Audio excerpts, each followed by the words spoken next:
Hello बच्चों, आपको स्वागत है आपके अपने चैनल द नॉलेज हब में। आज के वीडियो में हम बात करेंगे स्कैटरिंग ऑफ लाइट। हम पहले स्पेक्ट्रम वगैरह पढ़े थे और उसमें देखे थे कि जब न्यूटन साहब ने एक्सपेरिमेंट किया था तो जो लाइट है, जो वाइट लाइट है, वो 7 दूसरे कलर्स में या अलग अलग कलर्स में स्प्लिट हो जाता है। अगर आप ये वीडियो नहीं देखे हो तो ऊपर दिए गए आई बटन पर क्लिक करके वो वीडियो को देख सकते हो और जो कॉन्सेप्ट है उसको अच्छे से समझ सकते हो। तो आज के वीडियो में हम उसका थोड़ा आगे और जाएंगे और वो है आपका स्कैटरिंग ऑफ लाइट। देखिए बहुत सारे ऐसे फेनोमेनन है, नेचुरल फेनोमेनन है, जहाँ पे हम स्कैटरिंग ऑफ लाइट का एग्जाम्पल्स देख सकते हैं।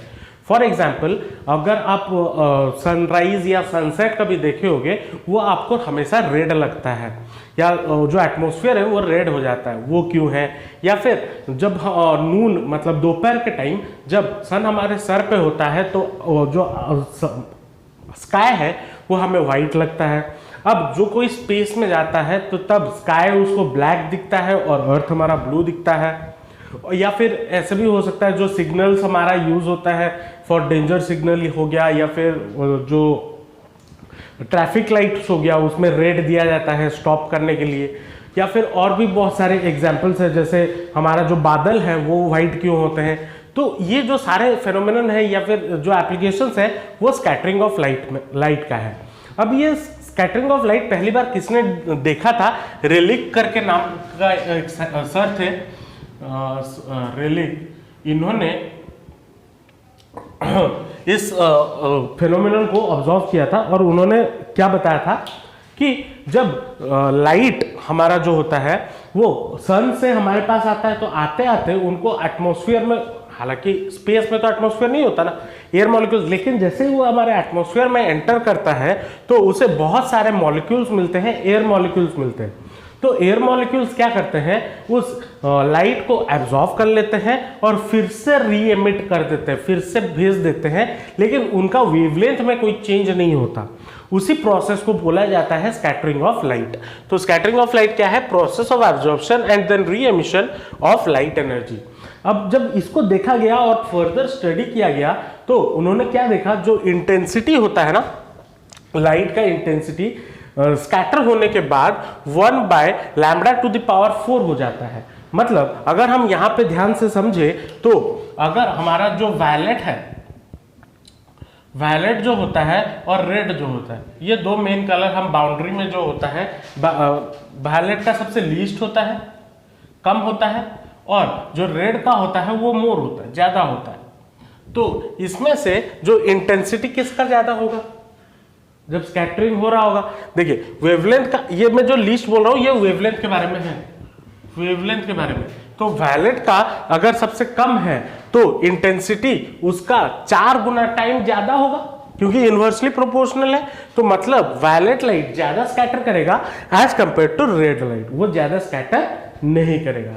इसी प्रिंसिपल पे ये सारा एप्लीकेशंस है और इसी को बोला जाता है स्कैटरिंग ऑफ लाइट। अब जो हम एक एक करके, मैंने 5 एप्लीकेशंस यहाँ पे लिखे हुए हैं, हम एक एक करके सारा एप्लीकेशन को समझेंगे और उसका रीजन हमें पता होना चाहिए, क्योंकि एग्जाम्स में जो क्वेश्चंस आते हैं उसमें गिव रीजंस का एक टर्म होता है। गिव रीजंस के क्वेश्चंस में ये सारे क्वेश्चंस डाला जा सकता है।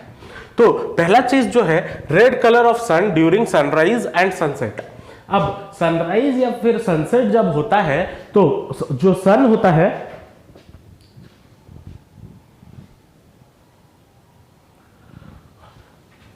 हाँ, जो सनराइज और सनसेट होता है तो सन से जो लाइट हमारे पास आता है, एटमॉस्फेयर तक आता है, मतलब अर्थ अगर ऐसा है तो सन यहां पे होगा, तो ये सबसे ज्यादा डिस्टेंस उसको पड़ता है हमारे पास आने में। ठीक, हम मान लीजिए हम यहाँ पे खड़े हैं, हम यहाँ पे खड़े हैं, तो हमारे पास लाइट आने में सबसे ज्यादा डिस्टेंस लगता है। अब ज्यादा डिस्टेंस लगता है तो वो जब ट्रैवल करता आएगा और एटमॉस्फेयर में आएगा, एटमॉस्फेयर में आने के बाद जो ब्लू कलर लाइट होता है या फिर वायलेट या ब्लू जो भी बोल लो, ब्लू कलर लाइट स्कैटर ज्यादा हो जाएगा और जो रेड कलर वो स्कैटर होगा ही नहीं। क्यों? क्योंकि इसके वजह से तो स्कैटर होगा ही नहीं। इसीलिए हमारे पास जो लाइट आता है आफ्टर एंटरिंग द एटमोस्फियर वो रेड आता है, क्योंकि वो ज्यादा स्कैटर नहीं हो पाता और ब्लू स्कैटर होके खत्म हो जाता है। इसीलिए ड्यूरिंग सनराइज एंड सनसेट हमें क्या दिखाई देता है, सन जो है वो रेड कलर का दिखाई देता है। अब जो दूसरी बात है क्या है, white colour of sky at noon. जब नून होता है मतलब दोपहर का टाइम पे, क्या सन हमारे मुंडी के ऊपर होता है, मतलब सर के ऊपर होता है, और सन के ऊपर जब होता है तो लाइट हमारे डायरेक्टली हमारे पास आता है और वो शॉर्टेस्ट डिस्टेंस होता है। और अब एज बिकॉज वो शॉर्टेस्ट डिस्टेंस होता है ज्यादा स्कैटरिंग उस पर नहीं हो पाती, और ज्यादा स्कैटरिंग नहीं हो पाती तो सारा का सारा लाइट हमारे पास आ जाता है, तो हमें वो व्हाइट दिखाई देता है। अब जो दूसरी बात है blue colour of the sky, ये तो सबसे इंपॉर्टेंट है, ये क्वेश्चन पूछता है blue colour of the sky क्यों होता है। अब हमेशा अगर सन का डायरेक्शन इधर है, अगर मैं सन को फेस कर रहा हूं तो हमें वो वाला पार्ट स्काई, वो वाला स्काई हमें कभी भी ब्लू नहीं दिखेगा, वो हमेशा व्हाइट दिखता है। लेकिन अगर हम ऑपोजिट टू मतलब सन हमारे पीछे है और हम उसके ऑपोजिट वाले स्काई को देख रहे हैं तो वो हमेशा हमें ब्लू दिखाई देता है। ऐसा क्यों होता है, क्योंकि जब सन से अगर हम सन को डायरेक्ट फेस करते हैं तो जो लाइट होता है ना वो हमारे डायरेक्ट आंखों पे गिरता है, तो हमें पता नहीं चलता कि उसके आसपास ब्लू है या नहीं है। लेकिन जब ऑपोजिट एंड में वो गिरता है, जब ऑपोजिट एंड में गिरता है तो वो ज्यादा मतलब ऑपोजिट एंड में हम देखते हैं तो लाइट थोड़ा बहुत स्कैटर्ड हुआ रहता है, और रेड कलर लाइट तो स्कैटर होता नहीं, बाकी कोई कलर स्कैटर होता नहीं है, क्योंकि सबसे ज्यादा स्कैटर वायलेट होता है और रेड सबसे कम होता है। तो स्कैटर जब नहीं हो पाता तो वो ब्लू हो जाता है स्काई। इसीलिए हमारा जो स्काई है वो हमें ब्लू दिखाई देता है, लेकिन उसके लिए कंडीशन क्या है, आपको सन के ऑपोजिट वाले स्काई को देखना होता है। और वही सेम रीजन है, अगर आपको क्वेश्चन पूछ दे why ocean appears blue, ocean appears blue का मतलब ऐसा नहीं कि जो स्काई का रिफ्लेक्शन है, नहीं, वही जो लाइट गिर रहा है वो ब्लू कलर स्कैटर हो जाता है, इसीलिए हमें ओशियन ब्लू दिखता है। उसके बाद जो दूसरा आता है क्या है, white colour of the clouds. अब क्लाउड्स का जो व्हाइट कलर क्यों होता है, देखिए जो क्लाउड्स होता है वो किससे बने हुए होते हैं, डस्ट और बड़े बड़े वाटर पार्टिकल्स में। अब उसमें जब सारा लाइट चला जाता है या फिर लाइट गिरता है तो वो क्या हो जाता है, वो उसे स्कैटर नहीं कर पाता। क्यों स्कैटर नहीं कर पाता, क्योंकि स्कैटर होने के लिए एक बहुत इंपॉर्टेंट चीज की जरूरत होती है कि लाइट का जो वेवलेंथ है, जिस वेवलेंथ का लाइट अगर गिर रहा है, अगर जो मटेरियल है या फिर जो मॉलिक्यूल्स है, एयर मॉलिक्यूल्स हो, डस्ट मॉलिक्यूल्स हो, वाटर मॉलिक्यूल्स हो, उसका साइज उसके वेवलेंथ से छोटा होना जरूरी है।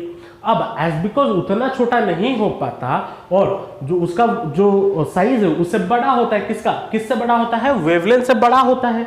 तो अगर वेवलेंथ से बड़ा हो तो वो स्कैटर कर नहीं पाता, और स्कैटर कर नहीं पाता इसलिए वो क्लाउड्स हमें व्हाइट दिखते हैं। मैं फिर से इस बात को बता दे रहा हूं ताकि क्योंकि कंफ्यूजन ना हो। देखिए क्या होता है स्कैटरिंग होने के लिए, और एक सबसे इंपॉर्टेंट चीज क्या है फॉर स्कैटरिंग, यहां पे लिख देते हैं the size of molecules should be less than the wavelength of light. ये होना जरूरी है स्कैटरिंग के लिए। अब ये अगर स्कैटरिंग के लिए जरूरी है तो क्लाउड्स में क्या होता है, जो एयर मॉलिक्यूल्स होते हैं, वो डस्ट पार्टिकल्स होते हैं, जो वाटर मॉलिक्यूल्स होते हैं, वो जो हमारे ब्लू कलर वायलेट लाइट हो या रेड कलर लाइट हो, उसके वेवलेंथ से साइज उसका बड़ा होता है, वेवलेंथ से बड़ा होता है, इसीलिए वहां पे स्कैटरिंग नहीं हो पाता, और इसी के वजह से हमें जो क्लाउड्स है वो हमें ब्लू दिखाई देने लगते हैं। अब दूसरा चीज जो लास्ट वाला चीज है, use of red light for danger signal. अब ये रेड लाइट क्यों डेंजर सिग्नल के लिए यूज होता है, क्योंकि रेड लाइट का हमें पता है सबसे ज्यादा वेवलेंथ होता है, और ज्यादा वेवलेंथ होता है, और हमारे एटमॉस्फेयर में ज्यादा क्या वाटर मॉलिक्यूल्स वगैरह, अगर मान लो ठंडी के मौसम में ज्यादा फॉग हो गया या फिर कुछ हो गया, और अगर हम कोई दूसरा कलर का लाइट यूज करते हैं तो स्कैटरिंग होने के चांसेस हैं, क्योंकि वहां पे हमें पता है ज्यादा कौन करता है, वायलेट वगैरह करते हैं, blue colour light, green colour light, ये सब ज्यादा स्कैटर कर जाएंगे। लेकिन जो रेड कलर लाइट है उसका वेवलेंथ बहुत ज्यादा होता है, और वेवलेंथ एज बिकॉज उसका ज्यादा होता है वो ज्यादा स्कैटर नहीं कर पाता। और इसीलिए हम रेड कलर लाइट को यूज़ करते हैं, ताकि जब फॉग वगैरह हो या डस्ट वगैरह हो तो इसलिए हमें रेड कलर लाइट प्रोमिनेंट दिख जाए, और इसीलिए इसे यूज़ किया जाता है फॉर डेंजर सिग्नल या फिर जो स्टॉप सिग्नल, ट्रैफिक पोस्ट में स्टॉप सिग्नल के लिए ये यूज़ होता है। तो ये थे स्कैटरिंग ऑफ लाइट और उसके रिगार्डिंग जो कॉन्सेप्ट्स और उसके एप्लीकेशंस। होपफुली आपको ये लेक्चर अच्छा लगा होगा और समझ में आया होगा। बहुत ही छोटा वीडियो है तो कोई दिक्कत नहीं है। अगर समझ नहीं आया तो नीचे कमेंट सेक्शन में जरूर बताइए, मैं आपका डाउट अच्छे से क्लियर करने की पूरी की पूरी कोशिश करूंगा। तो जाते जाते सब्सक्राइब बटन और लाइक बटन को जरूर क्लिक कर दीजिए, क्योंकि जब भी मैं आप लोगों के लिए वीडियोस डालूं आपको नोटिफिकेशन मिल जाया करे। तो आज के वीडियो के साथ जो स्कैटरिंग वाला चैप्टर या फिर जो स्पेक्ट्रम वाला चैप्टर है वो खत्म होता है। अभी जो नेक्स्ट चैप्टर होगा वो आपका साउंड होगा, और उसके रिगार्डिंग अपडेट्स के लिए आप सब्सक्राइब बटन को क्लिक कर दीजिए। आपको नोटिफिकेशन मिल जाया करेगा जब मैं वीडियो अपलोड करता हूं। तो आपको मेरा पढ़ाई कैसा लगता है मुझे कमेंट सेक्शन में जरूर बताइए। मुझे भी बहुत खुशी होगी और मैं भी मोटिवेटेड हूँगा आप लोगों के लिए और वीडियोस बनाने के लिए। तो मिलते हैं नेक्स्ट वीडियो में, तब तक के लिए ऑल द बेस्ट। जमकर पढ़ाई करते रहिए एंड थैंक यू।